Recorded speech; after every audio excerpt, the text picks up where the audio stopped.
All right, with Kyle Arneson, Meevil the Weevil, Breakfast of Champions is the 4 minute animation film. We are proud to show this year film in two cities, Chicago and Toronto. And we showed it at Toronto last week at our festival, and people loved your film. They loved it. It's just like the laugh, the crowd. Hopefully you've seen your film. You've been in person when your film's playing. Yeah, I'm sorry I couldn't be there for that showing. No problem. Really happy that they responded to it. Well, you're in Los Angeles. I totally understand. You're probably a busy guy, right?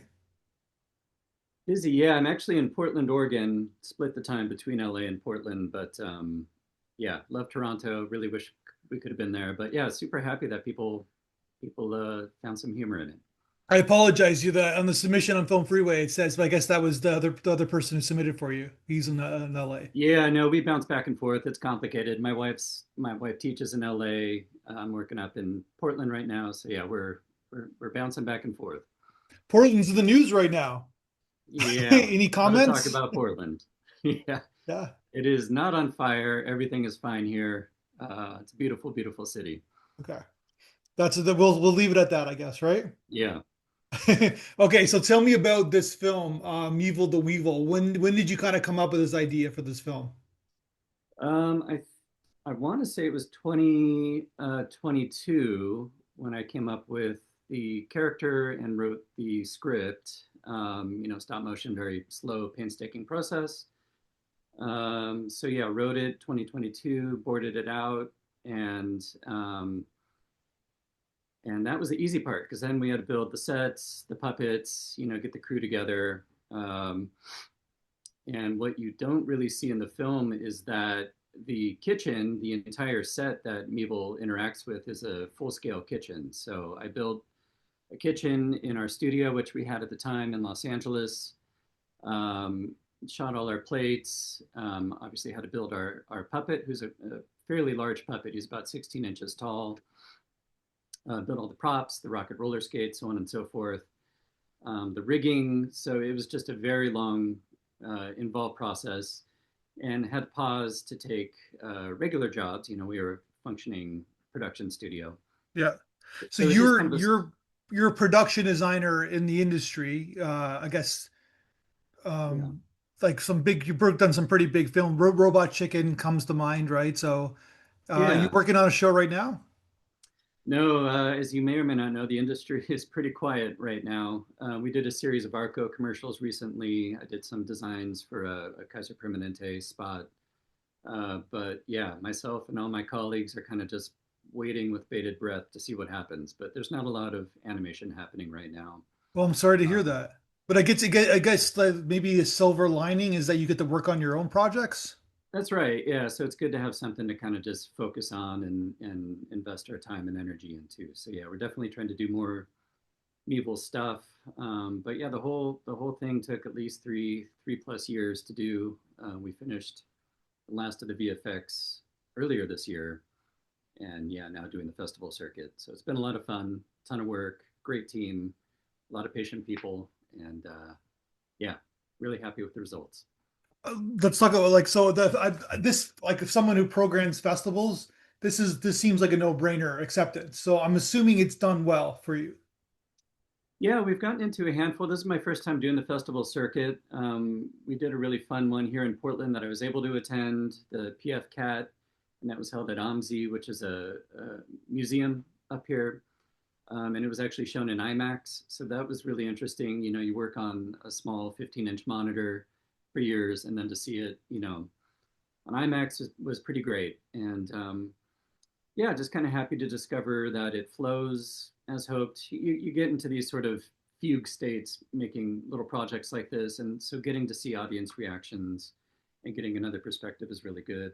Kind of knowing that it had pacing that worked and got the laughs where we were hoping. Yeah, and the big goal on this one was to mix live action, kind of old practical effects with the animation. So kind of, paying homage to the Jim Hensons and the people I really admired growing up, but getting to do fun effects and blow things up on set and have milk spill everywhere and cereal fly all over, and integrate in the animation was just a lot of fun. So that's kind of where my passion is.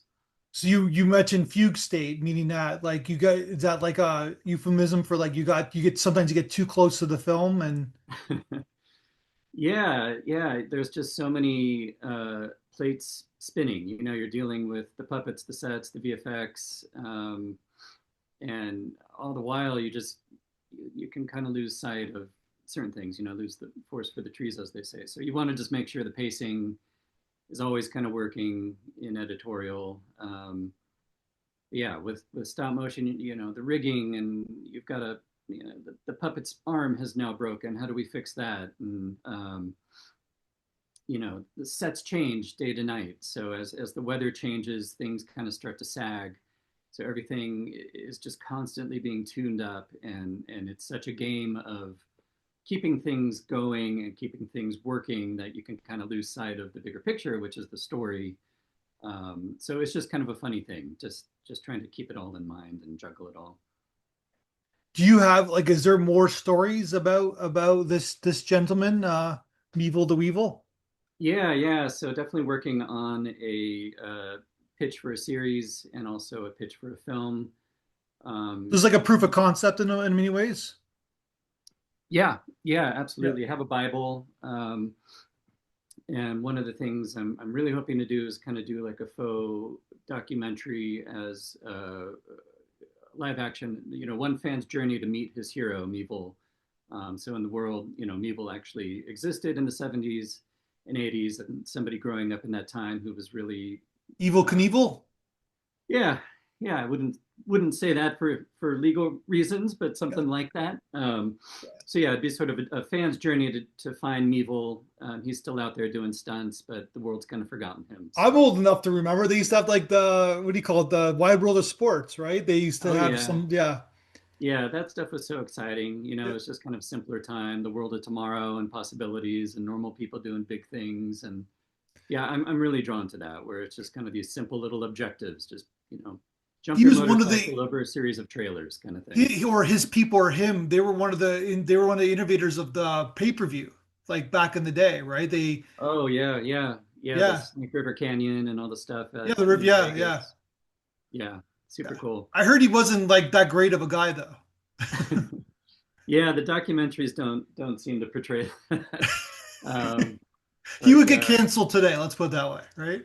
yeah, I guess when you're in that line of work and you have to be like purely self-promotional, it takes a certain personality type. So our character Meeble is not like that. We're trying to humanize him, ironically, in a way that he's got big dreams, but doesn't Yeah, always have the confidence to back it up. So we're trying to make it a story about you or I trying to do something like this, where you really want to do this thing, but it yeah. actually turns out to be terrifying, and you have to kind of muster your courage. So it's a little bit of Super Dave Osborne influence as well. Yeah, yeah. We a lot of the people that help me make this have kids, and they really respond to the crashes and to the cartoony aspects. Yeah, So slapstick is kind of a lost art, I think. So we love just kind of the homage to old cartoons where things splat and flatten and yeah. squash and stretch. Like So Roadrunner, I guess, right? Yeah, totally, yeah. And yeah. Super Dave was just fantastic. So yeah, there's definitely a touch of that. Because this has got a I have it down in my notes too. Like this is like even at the festival, I noticed like it's a universal film, meaning Mm. that there was like kids in the audience and there was like people in their 80s in the audience, and they basically loved it. Doesn't matter what culture you're in, economic, it doesn't matter. Everybody likes this film, Oh, which is that's really rare. nice to hear. Oh, Yeah, thank you for saying that. Yeah, we're trying to do something that the motif and ephemera of it definitely appeals to people of our generation, nostalgia wise, but then just sort of the antics are family friendly. And yeah, there's no dialogue in it. It's all pantomime. It's just let the performance kind of speak for itself. So yeah. So you brought up Jim Henson before, right? Because at the end of the film, you got the live like the breakfast table, kind oh of like yeah, yeah. yeah. He was my hero growing up. I wrote to him in 1986, and he actually wrote back to me. So that's kind of Oh wow. my one. When there's a fire in the house, that'll be the one thing I grab, and my cat, and my wife. Not in that order, but okay, those three things. Okay. And okay. In terms of if you're like you said your friends got has kids and stuff like that. I have kids. I want them to watch some of the Jim Henson stuff. What would you recommend? I think Franco Rock is on my mind, but what would you recommend? Oh yeah, I used to love Fraggle Rock. Yeah, I would start maybe with like the Muppet Movie, Great Muppet Capers, fantastic with Yeah. Charles Grodin, Muppet Take Manhattan. Those are like the big three for me, just weekly, just on rotation. Of course, the Muppet Show was just perfect. I always felt the secret of life is in the Muppet movie. Yeah, absolutely. Yeah, there's nothing. Stick to your guns. Don't sell out. Stick to your creativity. Yeah, absolutely. Kermit There's was a few guy things. with he had integrity, and I'm assuming Jim Henson like apparently was a perfectionist, right? Like he was very hard to work with, but because he was so passionate about the craft. Yeah, and I think just like a really decent individual as well, you know, and his dynamic with Frank Oz was really fascinating. Frank was really ambitious, and I think Jim was patient and supported that, and really great things came out of it. So, yeah, the autobiography or the biography about Jim Henson is worth a read. Yeah. Definitely a great story. So okay, so this is like so it took you a long time to do, obviously. So you're looking for like kind of like how you did like you worked on Robot Chicken. You're looking for like kind of producers get a show like that. Yeah, so the next step, you know, that now that we have a proof of concept to show what the character can do, is putting together my vision for at least an episodic show is kind of more magazine style where the attention spans are very short right now. We learned this on Instagram. We've done a lot of work with my good friend Rachel Larson, who did The Tiny Chef, who has done very well just as an artist, but also online, like learning what the attention spans are out there for short stories, and the stories need to be very short. So even 3.5, 4 minutes is much too long. So we know we need more bite-sized kind of content. So I'm kind of formulating ways to tell Meevil stories in very quick succession. Yeah, not dissimilar to Robot Chicken, where the sketches are very short, Yeah. but trying to assemble those in a meaningful way that's kind of honest and passionate about a bigger tale. And then yeah, chip away at sort of a potential feature take on it that's a bit more long form. So, I don't but we'll even know see. if that's true, the attention span, because I'm not a perfectionist. I'm not an advertiser, but it's kids watch like my kids are young and they watch like Yeah. full length feature films.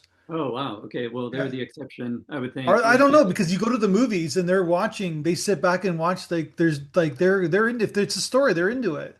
Oh, cool. Well, that's good to hear. Yeah. Yeah, I've been sort of being cautioned otherwise, Yeah. but that's great. I And was that said, I think my analogy is that like even us, we're like we watch, I'm being general, of course, I'm not saying you and I, but generally the population, our generation watches TikTok videos for 30 seconds, but we also listen to a 2 hour podcast, right? for sure. No, Yeah. I still love the long form. Yeah. Yeah, and if kids are still into that, that's Yeah. great to And hear. they're like my 6 year old can sit down and play Mario for 2 straight hours, right? Yeah, So yeah, I do have a. I would love to get Meeple into the video game space. yeah, I think yeah, I've you got got lots some of you got some big ideas then, right? yeah, big ideas, shallow pockets, but got to just keep trying. No, but at the same time, you have context because you were in the inside. You understand how a show gets run. You Yeah, understand the dynamics, the politics involved, I guess, right? yeah, definitely done a lot of pitching. Had some shows get through to Cartoon Network and things like that. The industry, like I said, is really weird. Cartoon Network has kind of gone away. A lot of networks have merged. Streaming wars are complicated, so there aren't a lot of places buying stuff right now. But it's kind of forcing some different thinking, like where can we take this? One aspect I really like about this project is that there's an educational opportunity. So we have Meevil in a museum in North Carolina, for example. I'm talking to the Oregon Zoo about potentially using him for educational purposes, and that's something that could be really nice. So That's amazing. And so, are you working on another film right now, or are you like, not actively shooting right now, but am writing and designing for it. So yeah, hoping to break ground on the next thing soon. We do have a bunch of stuff up on Instagram at stunt.bug, little bite-sized content pieces. Um, but yeah, we're right now just doing the festival circuit. We're in a bunch of different festivals, and getting feedback like this has just been really helpful to kind of inform how the next ones kind of work. So you mentioned we. So who's we? Um, so Ancient Order is our studio, and that's my wife and I, Tommy Cahill, and our partner Jack Zagarski. So the three of us are creative partners, and then there've been a handful of people that helped work on this. Nikki Rice built the puppet. Suzanne Twining did a ton of beautiful animation on this. Larry Ho did VFX. A lot of hands have to touch a stop motion film to get it done in a timely manner. So, yeah, I always say we because I don't want those people to go unrecognized. It's, they're all champions. So you go to your Instagram. We'll have a link on it on the podcast. It's stunt.bug, and you have like a comic book, and you have a video game, like old classic video game, right? That's pretty cool. Yeah. Yeah, so the fun conceit is that, in the world, Meevil was a big deal in the 70s. So he had an Yeah. arcade cabinet and a primetime show. And so I just love making fake history. So Um, there's a lot of avenues you can take this character so many ways. Like yeah. I could even see him getting a girlfriend, Oh, and sure. Yeah, history of weevils. We have lots of fun ideas. We shot a bunch of fun, like 70s cereal commercials. So, yeah, we have a lot of stuff we've shot. I just have to kind of finish up a lot of products, a lot of toys. There's a fun documentary in there with at a place called Dr. Tongues. I had that shop.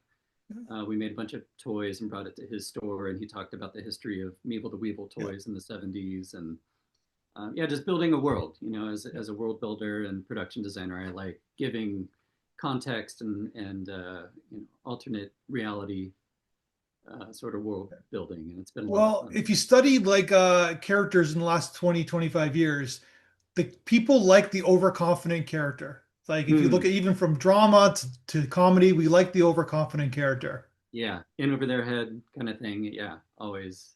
Yeah. And that's been fun. So the dynamic between the two characters, there's Meevil and there's Olis. Olis is Yeah. his manager who builds all his vehicles and things, and Meevil's got the big ideas, and Olis makes it for him, and then he's immediately in over his head and scared and has to kind of muster up the courage to do it. So we Yeah. want to teach kids that it's okay to fail. You just got to give it your best and get back up when you fall down.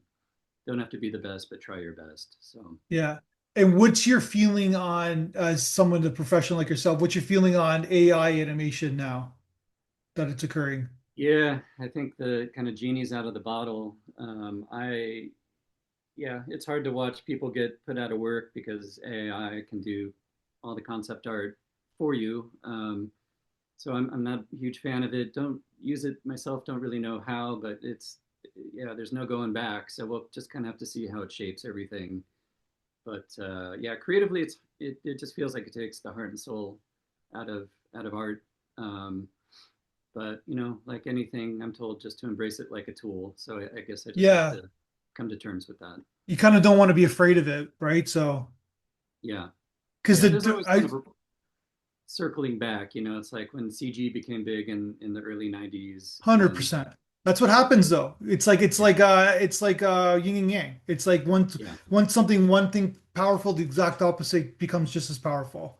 that's right. Look at your political system in the States, right? Yeah, It's yeah. like one thing gets powerful, the other exact opposite gets powerful. That's what's happening with AI. You're going to go back to natural kind of hand-drawn animation, natural storytelling, right? So Oh yeah, it's a pendulum. So yeah, we're kind of in a big we're in the apex of it right now. So the yeah. apogee. So Well, I'm talking to some professional, like some big, like some professors who teach animation in universities now, and they're teaching their students like not AI like animation, but they're as a guide for them to help them with their animation, even 2D animation drawing, like it's their assistant, I guess, right? oh, got it. Kind of Okay, like yeah, Iron Man's assistant, you know what I mean? Like they're helping them.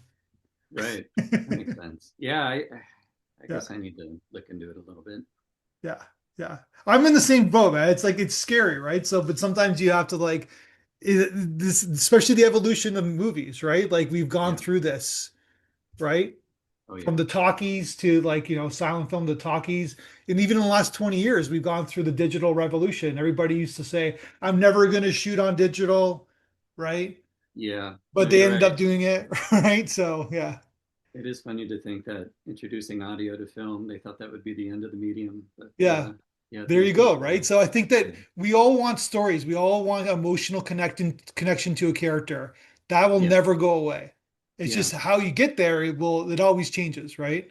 That's true. No, that's encouraging to hear. Yeah, Yeah, so long as the storytelling remains earnest and it honest, does. and you're right. Well, you got an interesting point of view. I think you're a very interesting guy, and I love your background a lot. I love to see this home because it looks so interesting.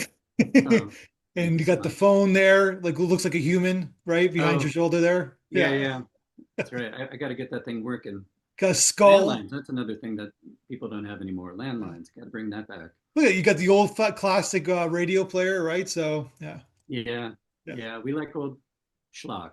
So, Vinyl, they call it vinyl, okay. Oh, yeah, lots of which vinyl they here. still make today, right? So Oh, yeah, that's coming back. So I guess you're right. That proves the point. If they can bring back vinyl, then there's still hope for the world. yeah, they're 100%. All right, man. Keep right doing stories. I love the film. Like I was very fortunate to see your film on different regards for a festival, and I just love seeing it. It was just last week, right? So it jumps to my mind. Where like just the laughter of like over 100 people laughing in unison, different That generations. It's a great feeling. that means a lot. And I really appreciate you being a champion for it and being a great communicator. It's been cool to chat with you. Thank you so much. Thank you.